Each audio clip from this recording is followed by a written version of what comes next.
Tudo se perdeu, foi tudo em vão. Na vida que eu pensei de um sonho a dois. No meu peito uma saudade veio sem querer. E as coisas que são tuas eu não posso esquecer. Tanto tempo eu tive pra dizer que tudo que eu te fiz foi sem querer.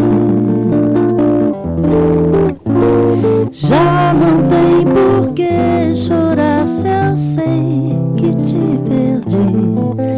E a mágoa que você deixou só faz eu te dizer agora: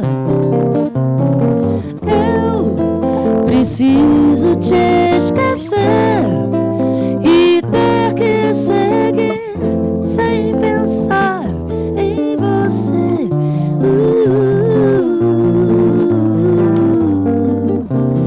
Eu preciso te esquecer e ter que seguir sem pensar em você.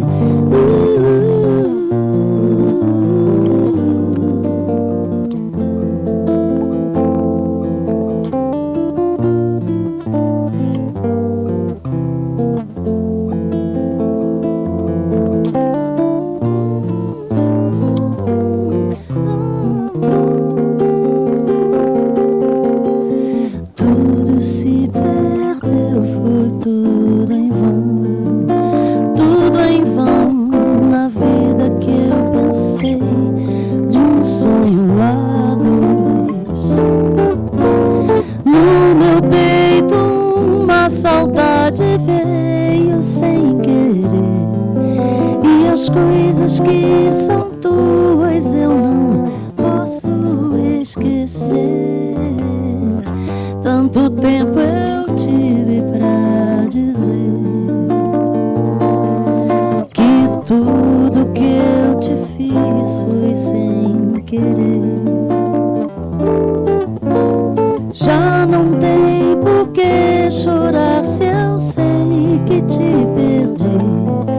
E a mágoa que você deixou só faz eu te dizer agora: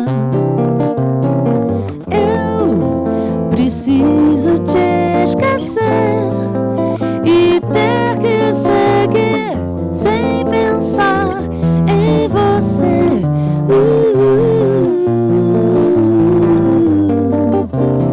Eu preciso te esquecer e ter que seguir sem pensar em você.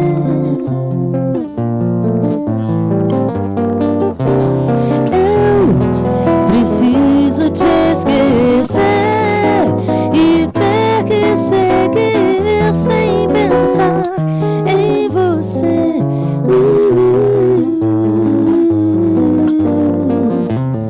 Eu preciso te esquecer e ter que seguir sem pensar.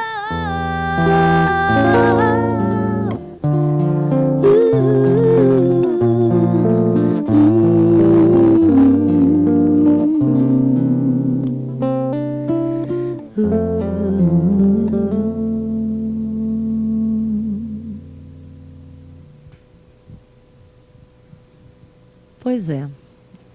Essa música é do mesmo compositor de Fim de Tarde, Mauro Mota e Robson Jorge. E eu escolhi repertório para o disco que eu tinha gravado compacto, que era o Fim de Tarde de um lado e Caminhos Iguais do outro lado. E eu queria que Fim de Tarde entrasse no LP. Por quê? Na época que eu gravei Fim de Tarde estouradaço, assim, e eu não conseguia receber um tostão da execução de Fim de Tarde, porque eu não tinha 12 obras gravadas. Eu só tinha um compacto simples. Então, todo aquele sucesso de 76 que Fim de Tarde fez, eu não recebi nada. Eu só passei a receber quando a canção entrou No LP, exatamente.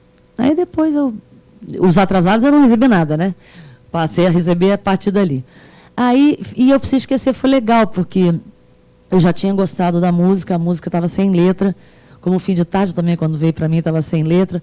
O Mauro tinha mania de fazer uns fazer um inglês assim, para fazer uma letra em cima da melodia, sabe?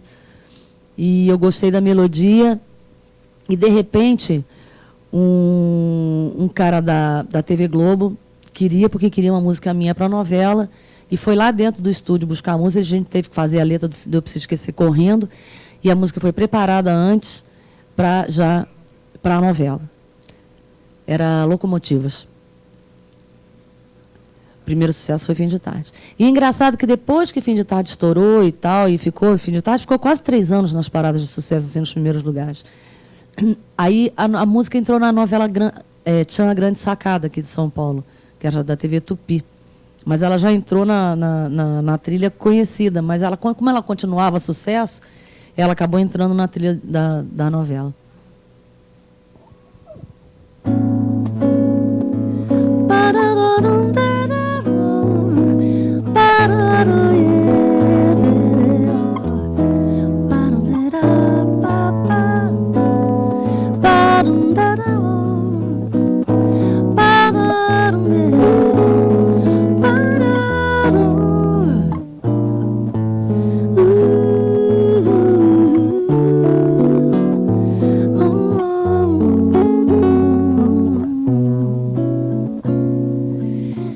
Hoje eu sinto tanto não ter você, e nem o tempo fez eu te esquecer. Pra que chorar se você não vem, não vem?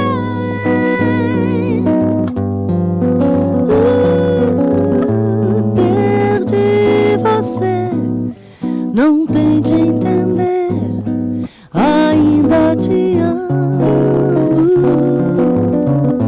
Perdi você, não tente entender.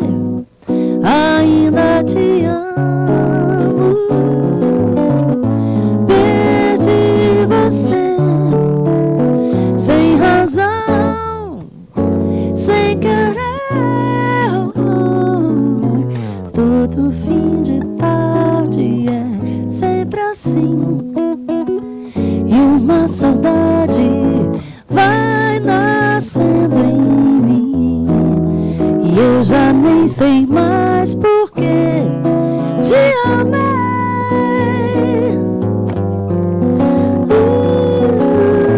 Perdi você, não tente entender. Ainda te amo.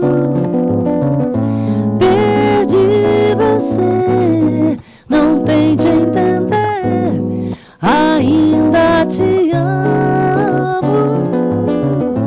Perdi você, sem razão, sem querer.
Eu nasci no Rio, sou carioquíssima. De música? Catito, catito, catito mio. Que era um sucesso da época, assim, e que eu, como criança, gostava de ouvir. Talvez por causa do balanço e do... que era meio tati-bitati nessa coisa de catito. E minha mãe pedia muito para eu cantar isso para as visitas. É mesmo. E de coisas antigas, assim, quando eu já tinha uma noção de música, eu lembro que eu fiquei assim encantada quando eu vi o Ray Charles na televisão, quando ele veio ao Brasil. Johnny Metz, né? E quando eu tinha uns 9 anos, assim, depois que minha mãe morreu, minha mãe deixou um gravador, que já era uma coisa moderníssima que ela deve ter trazido de fora. Era um cassete, pequenininho assim, né? Então eu lembro de eu imitando a Barbra Streisand, cantando People, People, aqueles gritos que nem uma louca dentro de casa. Quer dizer, eu sempre cantei, sabe? Eu sempre gostei de cantar. E minha mãe incentivava muito que eu cantasse. Ela me ensinou violão, eu com 6 anos já tocava violão, botou para estudar piano clássico, eu estudei balé e tal. Mas eu nunca tinha me imaginado uma cantora, porque eu já era cantora, entendeu? O problema. Então, eu nunca imaginei. Eu já era cantora. Eu cantava com a minha mãe o tempo todo, a gente fazia programa de televisão, ela me levava para show, a gente cantava em casa, né? Tinha esse hábito. Quando eu vou falar, falo de você, falo sem parar, não sei porquê. Quando eu vou olhar, olho pra você, penso sem parar só em você. Você diz sim de uma maneira que até parece brincadeira. Volto pra você, fujo de você, sonho com você, só com você. Se o meu coração bate sem querer, bate sem parar, só para você. Já esperei a vida inteira. Quero resolver a situação. Você vai dizer é sim ou não. Eu já não sei mais se esse não é sim, ou se esse sim é sim, é não. Volto pra você, fujo de você, sonho com você, só com você. Se o meu coração bate sem querer, bate sem parar, só para você. Eu já esperei a vida inteira. Quero resolver a situação. Você vai dizer é sim ou não. Eu já não sei mais se esse não é sim, ou se esse sim é sim, é não.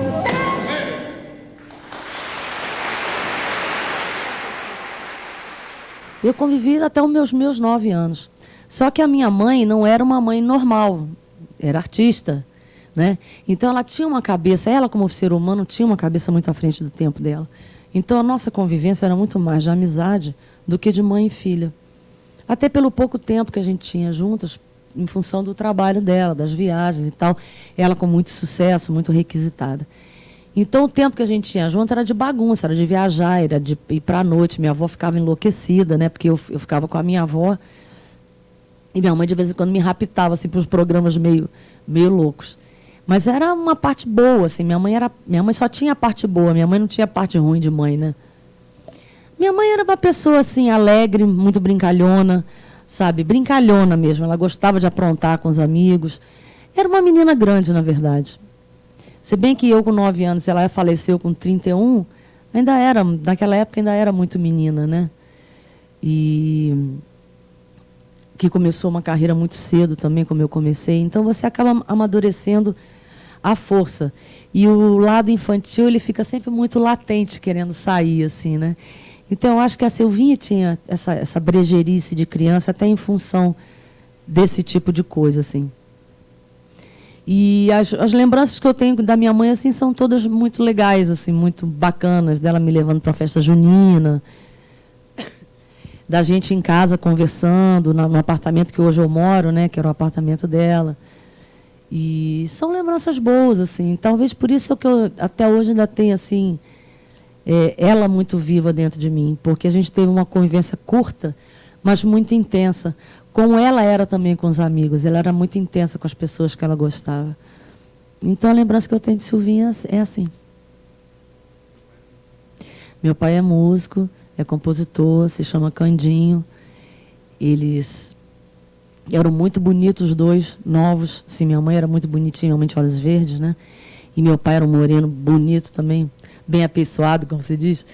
E eles tiveram uma paixão enlouquecida e se casaram. E com 4 meses de nascida, eles tinham separado já, porque era uma ciumeira. Então, eles ficaram indo e vindo, indo e vindo, indo e vindo, até que se separaram de vez e não voltaram mais. E mais ou menos. Não tinha uma amizade assim, não, porque continuava o ciúme, né? Quando se encontravam, era porque você não sei o quê, porque você não sei o que lá, porque você não sei o quê. Mas eu acho que meu pai custou a deixar de gostar da minha mãe. Muito tempo, mesmo depois dela morta, assim. Porque ficou uma coisa mal resolvida, era muito amor e muito ciúme ao mesmo tempo. Então, não ficou bem resolvida aquela situação lá. E meu pai tem composições maravilhosas, que eu, se Deus me ajudar, ainda vou conseguir gravar um disco só com as composições dele, que são lindas e merecem ser gravadas. Oi? Ele mora no Rio. E precisam ser gravadas para ficar, para as pessoas conhecerem, né? E meu pai cantava também, eles tinham um programa de televisão, os dois, chamado Música e Romance, onde eles lançavam, né, muitas coisas da época, assim. Sabe que eu não sei? Acho que Dindi já é de um pouco depois disso. Faço.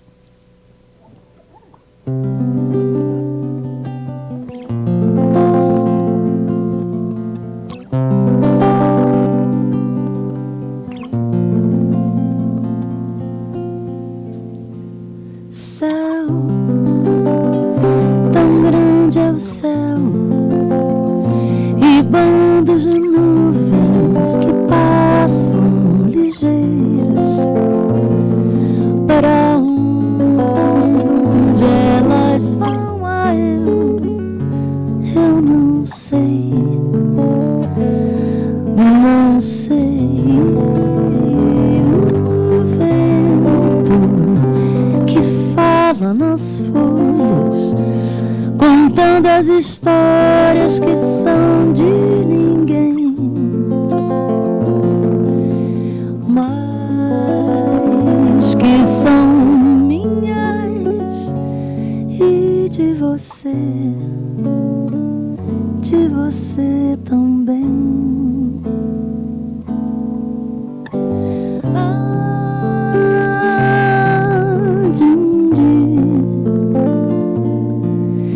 Se soubesses o bem que eu te quero, o mundo seria Dindi,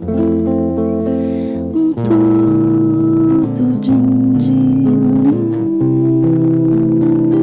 lindo, Dindi.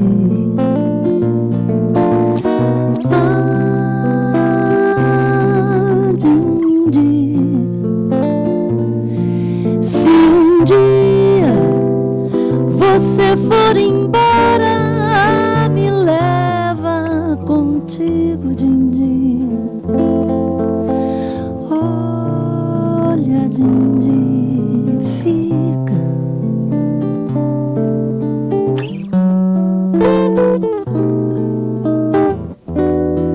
As águas desse rio, onde vão eu não sei. A minha vida inteira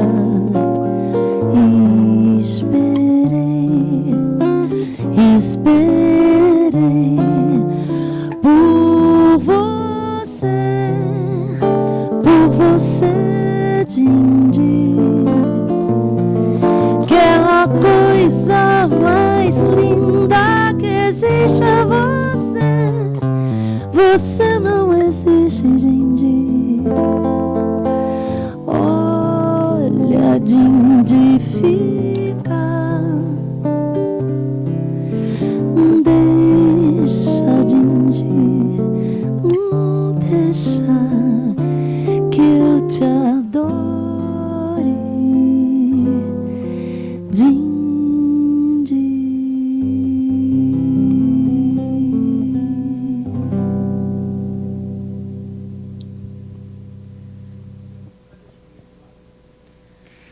Não. Não. Eu evito de cantar dindi, por exemplo, em alguns lugares. Quando eu sinto que o público não tá para dindi, entendeu? Eu evito de cantar. Porque é uma coisa que, para mim, é muito cara. Né? Então, eu prefiro que o público esteja no embalo, porque eles vão curtir a emoção junto comigo. Né? Então, mas enjoar, não. Não dá para enjoar de música boa. Não é difícil. Eu desconfio que o nosso caso está na hora de acabar. Há um adeus em cada gesto, em cada olhar. Mas nós não temos coragem de falar. Pois é, porque na verdade o que as pessoas não sabem é que desde o meu primeiro LP em 77 eu sempre regravei bossa nova. Então eu sempre fui uma cantora assim, eu sempre gostei de pop, de soul, de bossa. Então no meu primeiro LP eu regravei dindi, eu regravei I Love Her, que é linda, dos Beatles, que era uma coisa que eu gostava. Gravei coisas funk, né, que não é esse funk de hoje, era o funk mais swingado, né, que é o lado rápido do soul romântico, né, que era o funk do Earth and Fire, enfim. E Lou Rawls, que na época era da CBS também, né, maravilhoso. E então, só que foi um lado meu que praticamente não apareceu, porque ficou mais as baladas românticas, né? Mas eu sempre regravei bossa nova. No primeiro disco eu regravei dindi, no segundo eu regravei Primavera, do Carlos Lira, no terceiro eu regravei Demais. Então, eu sempre gostei de cantar as coisas que eu gostava. Mais ou menos, porque o que aconteceu, na verdade, foi o seguinte. Na década de 90, começou a se falar muito de bossa nova, muito de bossa nova, muito de bossa nova, e pouco se falava de Silvinha Telles. E aquilo começou a me irritar profundamente. Porque ela teve uma importância muito grande e tem até hoje, sabe, influenciando cantores novos, compositores e tal. É muito engraçado, porque você vê pessoas de 22, 23, 24 anos falando de Silvinha, da sua modernidade, né? Porque ela tinha uma voz gostosa demais da conta de você ouvir, assim, era uma coisa que envolvia, né? A mamãe tinha isso, ela era muito envolvente quando cantava. Apesar de ser, ela conseguia ser mais baixa do que eu. Ainda bem que filho sempre cresce um pouquinho mais do que pai e mãe, né? Ela era baixinha e tinha um olho verde. E ela era filha de... Não, minha mãe... Eu sou baixinha. Eu tenho 1,59 m. Mamãe tinha 1,55 m, eu acho, se não me engano. Mas, enfim. Aí passou o tempo. Eu gravei um disco que eu dediquei inteiro a ela. Só que eu não gravei nada de bossa nova. Eu gravei composições minhas, né? Porque eu precisava cantar. E esse disco eu trabalhei em 88. Aí, em 90, quando começou essa história da bossa nova de novo e ninguém falava nela, eu falei... E a Odeon, na época, que hoje é EMI, estava lançando um monte de discos, transformando de LP para CD, os discos da mamãe. E eu falei, eu vou aproveitar. Aí eu peguei e montei um show de bossa nova.